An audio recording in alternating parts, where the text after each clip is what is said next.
Hello and welcome back to Nolan Financial Radio. My name is Chris McKinney from Nolan Financial Partners. If you'd like more information about what you hear during our show today, give us a call at 719-210-4242 or visit us at our website, nolanfinancialpartners.com.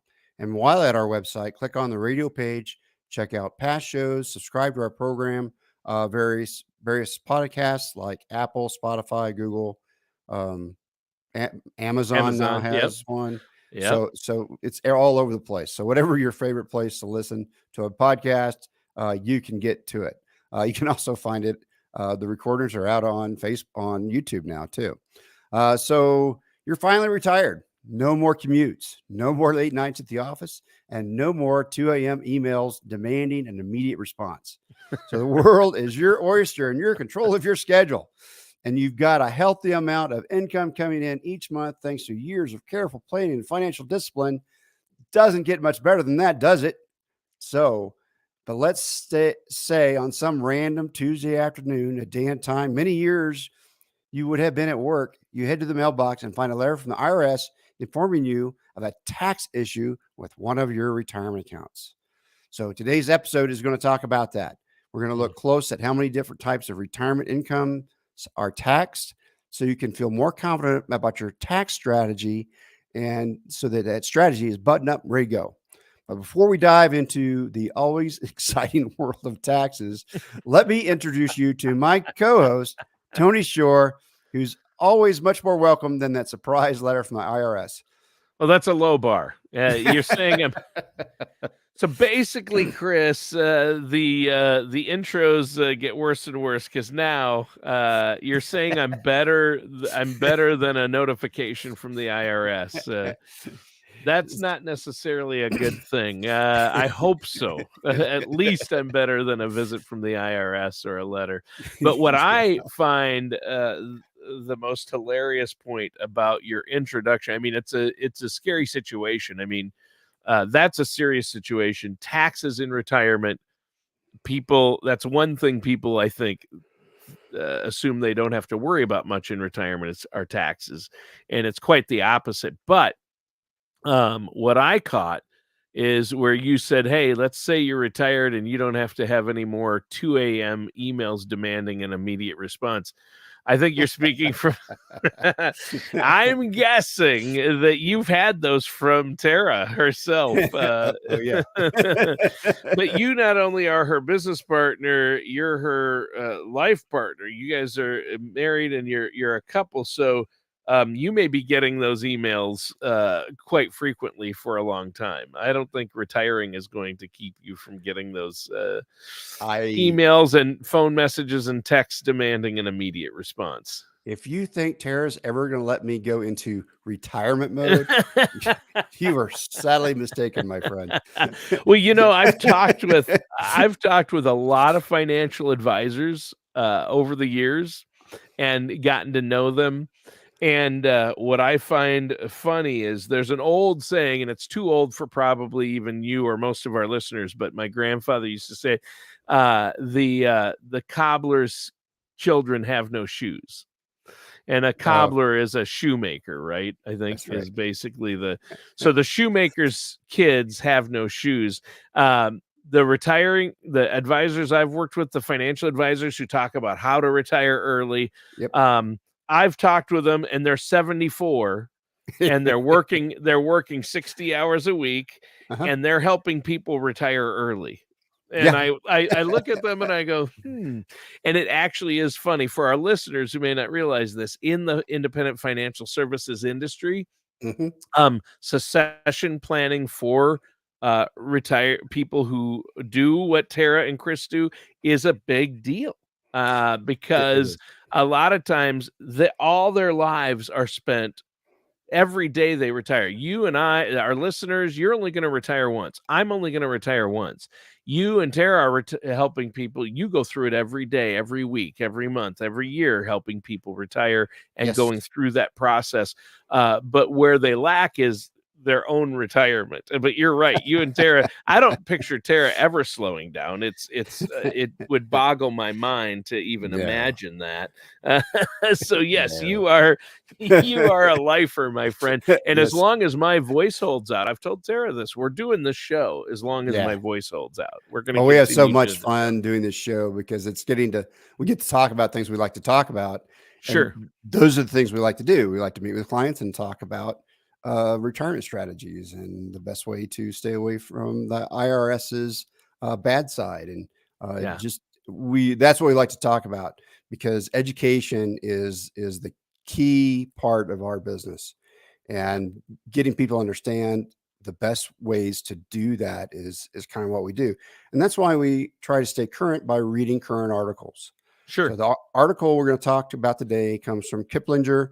It's on how 13 types of retirement income get taxed. Okay. So we probably won't hit on all 13 types today, but we'll try to get through them. Sounds good. So obviously, taxes in retirement can sneak up on people, and there are things people need to know. So, I mean, spending time thinking about your tax strategy for retirement, that sounds like about as much fun as a 4-hour wait in the security line at the airport, right? I mean, It is not. yeah. It's the bad part about some of our meetings is they do get dry, but I would say that everybody's happy at the end. Sure. So what's the first thing you want to talk about? So the first big nugget focuses on traditional 401ks and IRAs. So on the front end, these are tax deferred accounts. You don't have to pay taxes on that earned income. So you can reduce your taxable income, thus saving you money in that current tax year, which is great. The problem is when you go to spend it, now you have to pay the taxes. Right. So don't lose sight of that fact. Don't be afraid to pay those taxes. We owe those taxes. It's okay. But we'll just pay the taxes. It's okay. Right. Yeah. So we just make a plan for it. Yep, there you go. Well, and it can be easy to lose sight of the fact that that you're doing that you'll have to pay taxes on that money, so you need to keep that in mind, and that's one thing you and Tara help people do. And as we've discussed previously, you can't put off taking that money back out forever, right? You have to take it out and pay taxes on it at some point. Yeah, that goes to another part of the article where it talks about the required minimum distributions. So the IRS requires you, currently the age is age 72. For those with traditional 401ks and IRAs, you must start taking a required amount out. There's a table. We show people the table and show them how to compute that and what that's going to look like. Sure. And so we help them do that. Now you can't take any money out before age 59 and a half. So remember, if you retire early, you've got to make sure that you have money that's not going to get that 10% penalty on top of your regular taxes. Okay. This is a penalty on top of the regular tax fee if you take it out before 59 and a half. Yeah, I mean, a 10% penalty on top of the taxes is enough of a reason to avoid going that route. And all we're talking about, all types of retirement accounts have that rule, the 59 and a half rule, we call it. That money is for retirement. That's why that rule is in place. And there are exceptions, though, right? If if there's an emergency, I think there are some exceptions where you can avoid the 10% rule, but you're still going to have to pay taxes. Right. And then now you've got to justify to the IRS why you took it out. So yeah, you're still letting somebody else make that decision for you. That's true. About that. So Yep. you don't know if you're going to be able to get through that waiver or not. Right. Okay. Usually you can, but it's a pain. Okay. Yeah. So the next thing we want to look at is Roth IRAs. So while Roth contributions are not deductible, the withdrawals are tax-free. Oh, So, that's nice. so there's an important thing to note here is that you must have your money in a Roth IRA for a minimum of 5 years before you can start that tax-free withdrawal. Okay. So just remember that when you get close to retirement, if you're starting a rollover plan, you want a rollover plan so that you can, when you want to start using that money, it's 5 years down the road. That's true. Yeah. So we help a lot of our clients do that conversion in a smart way. So they pay the least amount of taxes and they get the most bang for their retirement dollar. Having money in a retirement arrangement, the RA is a retirement arrangement, is a great place to have money. Sure. Um, Now the Roth still has the 59.5 rule. So Sure. What's the tax situation when it comes to Social Security? This is a big misconception that a lot of people have, right? it is a lot of people think the benefits are tax free. Well, prior to 1983, they were, but when during the 80s, they changed that. And Yep. so now, depending on your personal income, you could pay as much as 85% of your benefits are subject to your ordinary tax. So the provisions, if you're married, uh, if it's 25,000, then 50% of it is taxed. If it's 30, if for 32,000 and above, it's 85%. But if you're below 25,000 in your personal income, you can get into tax-free retirement. Oh, wow. And we have helped some of our clients do that. Yeah. Um, Yeah, it depends on what your current tax rate is and what your yeah, income is, and they look at your income, but this is another reason why you really need to work with a financial services professional, financial advisors like yourself, who are fiduciaries and have your client's best interest in mind, because you're going to look at that and help them figure out, okay, you yep, don't want to have 85% of your Social Security income taxed under your current tax rate, right? So that's right. so you want to be in that 0 to 50 range for sure, or not have it taxed. And so there's different ways you can look at that to help minimize the tax burden. So tell our listeners, I know you guys work alongside tax professionals to help your clients. How can our listeners get a hold of you to set up that complimentary consultation to get a plan in place? Well, if you want that complimentary consultation and to discuss how your Social Security is getting taxed, I think this is a big one for people. Yeah. Give us a call at 719-210-4242, and we can set up that appointment. We can get you in and we can show you exactly how Social Security gets taxed, and how your retirement arrangements are best managed. Yeah. So And our that's goal is seven to, one. Yeah. yeah, And give that number again. that's 719-210-4242. All right. Yeah, I think that's really important that people understand that. And they can also go to nolanfinancialpartners.com, right? And there's a lot of information there on the website. They can also go to the show page and listen to this show again, go listen to past shows, a lot of great tips there, or use the forms there to contact you. That's right. So if you come in the middle of a show and want to hear the first part, go out to the podcast and check them out. Yeah, very good. All right, well, let's keep it rolling here. During the show today, we've been talking about how different streams of retirement income are taxed, and how it can be easy to forget that taxes are going to be part of your life during retirement as well. Unfortunately, right? Right. And you've talked about Social Security, Roth IRAs, and 401ks. What's the next bit of advice you have for people? So the next bit of advice talks about pensions and how they are taxed. Hmm, So a fair number of people still get a pension, right? A lot of the states right. offer pensions, federal pensions, things Government like that. workers, yeah. So pensions are funded with pre-tax money, which means that full amount of your pension comes through to you as ordinary income. So it's taxed just like your earnings were. Now it's doesn't that money doesn't pay payroll taxes, and it doesn't so it doesn't have the Social Security tax and those things. But it's when it comes down to filling out your tax form, it's taxed at an ordinary rate. Hmm, Okay. interesting. So that's another big thing. Obviously, pensions, a lot of them have gone the way of the buffalo or the bison, but or as I like to say, actually, they're bringing the bison back. So it's pensions have gone the way of the pension. is what I is what I like to say. But there Yeah. are still a lot of people out there, a surprising amount. I mean, we all know Yes. people that have pensions, so I think it is important to note that. I'm glad you brought that up. Now, what about investments like stocks, bonds, mutual funds? That's a big source of income, obviously, for a huge number of retirees. What's the tax situation with that? Right. So we're talking about stocks, bonds, mutual funds that you hold outside of retirement arrangements. Right. So if you've held them for at least a year, your money is taxed at long-term capital gains rates, which are 0, 15, and 20. Most people falls in 15%. Yeah. 15% is a huge category.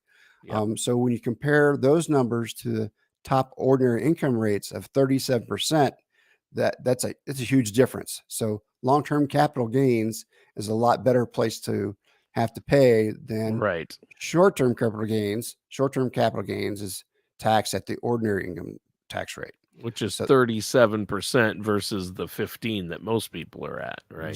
yeah, right. So it comes through your ordinary income tax, and so that's can be brutal. Um, so those three percentages, 0, 15, and 20, are spread out. And let's see, it's about the 0 right goes for head of household filers and $83,350 for joint filers. So Wow. if you stay under that, then you can get into 0 rate. So that's Sure. something to look at is how maybe I could manage my long-term capital gains so I can Sure. get into the 0 category. And you might be able to do that. Sure. And we don't have to go into the details on each of the percentages. I mean, obviously, you're going to talk to people if they sit down with you and want to work with you. And Terry, you'll formulate a plan and go over that and look at where they're at as far as their tax rates are Right. concerned. What about selling at a loss when you have stocks and bonds and mutual funds or investments like that, and you sell at Sure. a loss? Does the article have anything to say about that? It does. It's pretty straightforward. So if you sell at a loss, the amount may offset capital gains for that year. So as much and plus as much as $3,000 of your other income. So you can take money off of your income tax if you have a loss. So it's a good way to lay off some taxes, is what the CPAs kind of uh, Sure. use that Yeah, terminology. yeah, that makes sense, and that's good information. But it also strikes me that taxes on stocks, bonds, and mutual funds are probably complex enough that you do still need to work with a tax professional and a financial services professional like yourself, right? Yeah, we really encourage professional management, especially when it comes to taxes and to your money. Yeah. So I couldn't agree more. The next thing we want to look at is dividends. So Hmm. many people retire, they own stock that kick out dividends. Those dividends can be, anywhere from 2 to 5%, kind of depending on Sure. those stocks. And as the article talks about, for tax purposes, dividends paid by companies to stockholders are treated most often as qualified. So in some cases, they are considered non-qualified. So you kind of have to know where they go. Um, Sure. Qualified dividends are taxed at long-term capital gains rates, while non-qualified dividends are taxed at ordinary rates. Ah, So but uh, most are qualified, right? most are qualified, but Yeah. you want to get into that and know so you can understand Yeah, what for your sure. tax hit's going to be. Yeah. So we like to have things that do qualified dividends. Yeah, there's a Oh, good for place sure. for money. Right. And on a recent show, it may have been even last week's show, we talked about the topic of annuities came up. And some people have annuities, like let's say a fixed index annuity, as part of their financial strategy or retirement income strategy. That's what they're for, is to help create retirement income in a lot of cases. How are annuities taxed? So annuities are taxed. Um, the principal is tax free. However, the growth is taxable. Mm, So if when you start pulling the money out and you're withdrawing money that is growth, you will pay your ordinary income rate on those taxes or on those funds. Excuse me. Hmm, So interesting. you should be aware that the insurance company that sold you the annuity is required to inform you on what's taxable. So you'll get a statement. You don't have to figure it out. It's somebody's job to help you with that. So don't Yeah. be afraid Yeah. of fixed index annuities that it becomes complicated. Sure. There are things in place to protect you so that you know how it's getting taxed. Yeah, and that's important, and you need to be aware of those things. But it's good the insurance company helps out, and you get statements. And if you're working with a financial advisor like yourself, you can just pick up the phone and have them take a look at it and help you figure out that as well. So That's right. I'm curious as to how surprised your clients are when you discuss this type of thing about how all these various types of retirement income streams are taxed. I mean, a lot of people are probably because I used to think, oh, yeah, when I retire, because I'm no longer working, I don't need to worry about taxes, or I'll have very little in taxes. I can tell you. So when I get into taxes, I go to the front of the room and use a board to explain it because it's complicated. Sure. And I can tell you that the jaws start to slacken a little bit, the mouth opens, Yeah. and the eyes Yeah. the eyes get wide and dilated. Yeah. You're like, Yeah. what? Or when you walk up the board before you've even explained anything, if you walk up to the board and you've got the dry erase marker in your hand and you say, I'm going to explain taxes and retirement, their eyes roll back in their head and they Yeah, might, yeah. that Or happens too. But what I or tell you hear snoring. what I tell everybody is that I've got to go through this. I'm a fiduciary. I it's re, You have to know. I It's have to tell important you though these to things. understand this. I mean, people That's don't right. want to this is why people put off financial planning, but they shouldn't, because once you understand it and know you've got somebody looking out for you, you're like, "Oh, okay, that's how it works and you're going to work that into my plan." It's like Yep. a burden lifted. You feel so much better because I you know it's dealt with. That's the That's key right. here. That's how you get monkeys off your back. You look at them. Yeah. Yeah, you deal with them, right? You don't You try deal to with them. ignore them. Yep. Yeah, yeah. So that's true. Well, let's keep it rolling. I mean, you've given us Okay. a lot of valuable information. I'm glad we don't have to pay taxes on this information you've given us. That's one plus. That's What right. do you have for us next? So the next thing that the article talked about was municipal bonds. So, Oh, so I do have some clients that have municipal bonds, and these are exempt from federal taxes. And wow. if you buy them uh, from municipalities in your home state, they are often exempt from state taxes. So municipal bonds can be a special place that you can stay away from federal taxes. You have to So look that at could be another form of tax-free. That would go into the it's another. tax-free bucket as far as That's your right. retirement income money. That's right. Now you have to look at those municipal bonds about how well they're going to perform and what they're going to Right. do. Who Yeah. cares if you're paying taxes? Not having to. Great, you're not having to pay taxes, but what am I really getting out of it? Yes. So make sure that you Are get you making anything? Are you losing right, anything? These are the questions, right? right, and don't buy a municipal bond from Bug Tussle, Oklahoma, or any outliers. Bug Tussle, Oklahoma. Is that even a real place? Come It's a on. real place. The Speaker of the House from the 70s and 80s was Carl Albert, and he was from Bug Tussle, Oklahoma. I grew up in Oklahoma, so I knew where it was only Bug because Tussle. of Carl Albert, right? That is hilarious. You gotta be kidding me. That's crazy. Uh, And municipal bonds could be a valuable addition to a financial strategy, but again, you have to look at it and talk to a financial services professional. So what's next? yeah, yeah. The municipals have to be a value add. So the next thing we want to talk about is savings bonds. So the Sure. savings bonds uh, might be of interest to you because when it comes to federal taxes like Series EE and Series I, which people are really buying right now because of inflation, are typically taxed at ordinary income rates Mm, in the year they mature or when they're redeemed, whichever is earlier. sure. So So your growth is going to do that. Now there's some HH bonds. Now they pay the taxes. They pay tax on interest annually as they receive payments. So it's a different kind of bond. According to the article, interest on U.S. savings bond is exempt from state and local income taxes. So that's kind of a good thing there.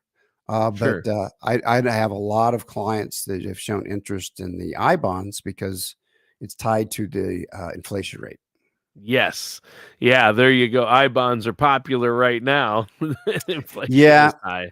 But the problem is once inflation goes low, then that's going to come down and it changes quarterly. So it's like you've locked in a lower rate at that point. Yeah. Right. And you may usually you're locked in for a period with those bonds. Yeah. So you're not. There's pluses and minuses with every investment. And you have to look at what the sacrifice is versus the benefit and what you need for your situation, right? We don't. I think you can get deep in the weeds on savings bonds. Let's jump ahead to one more thing before we have to go, and that is, what is the tax situation for life insurance proceeds? Right. So any money you receive as a beneficiary of a life insurance policy when the insured person dies, that's not taxable. It's tax-free. Tax-free, not taxable. Does not get taxed. That's the great thing about insurance. You get the payout tax-free. That's right. So it's a great way of moving money through generations and getting that money multiplied in its value, right? Yeah. So it's a great thing for that. So now if the holder of the policy is going to use the money, it becomes a little bit more complicated. If you surrender a life insurance policy for cash, the amount that you received over what your premiums were are typically taxed. Okay. They're seen as growth. So if it's greater than the cost of the policy, if the amount you receive is greater, you have to pay taxes basically on the money you earned then. That's right. Yeah. So you just be aware that if you cash it in, you're going to pay the taxes on the growth. Yeah.